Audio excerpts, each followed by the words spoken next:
پہلوؤں کی جس میں رحمت کا پہلو ہے، جس میں نرم مزاجی حضور کی وہ پہلو ہے.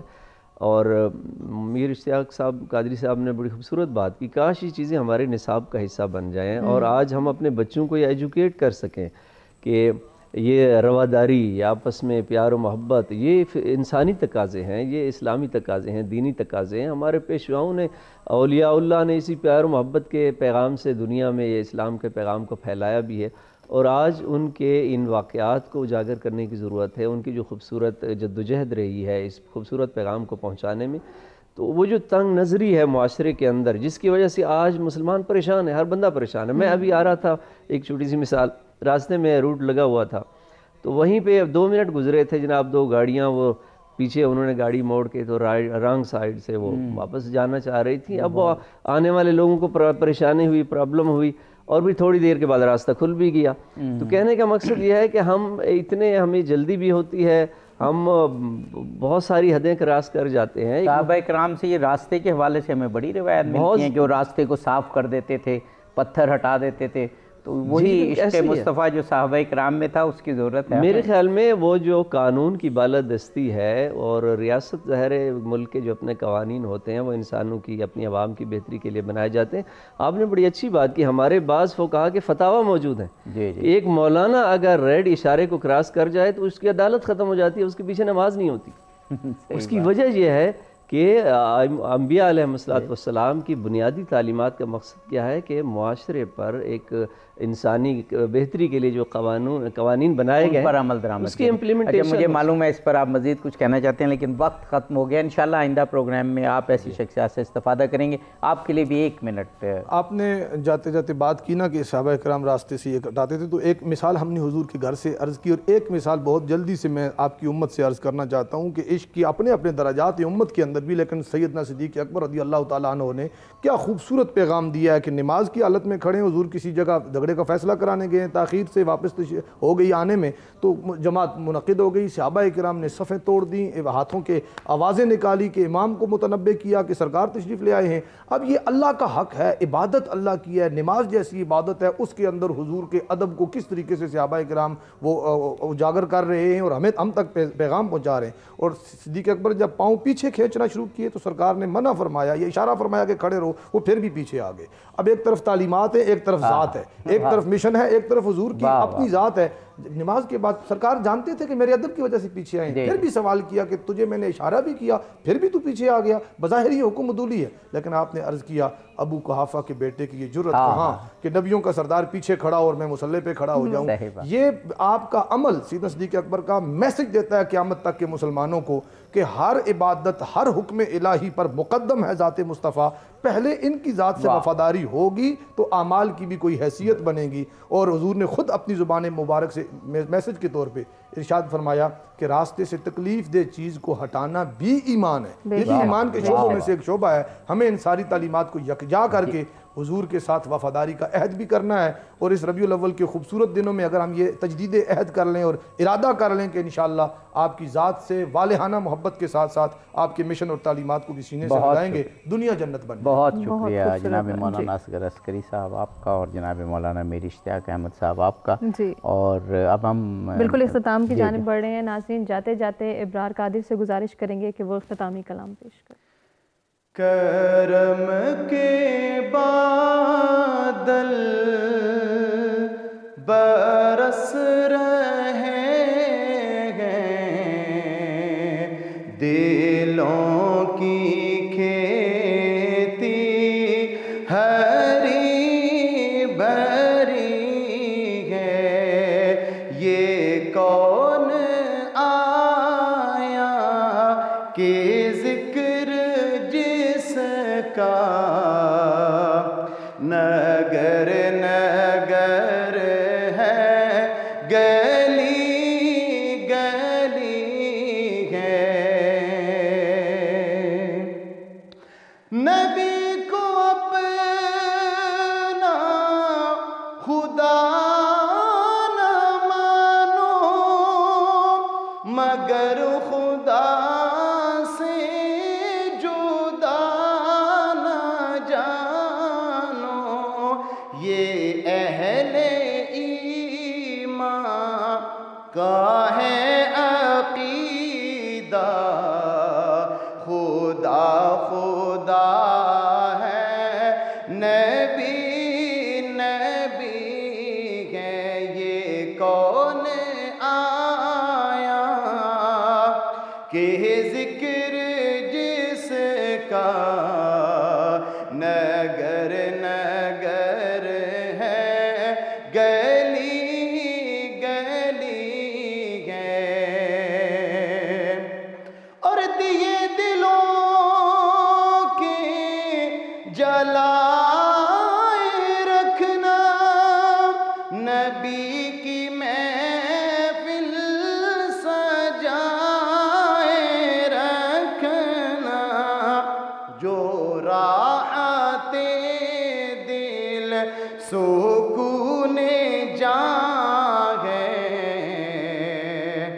وہ ذکر ذکر محمدی ہے، یہ کون آیا کہ ذکر جس کا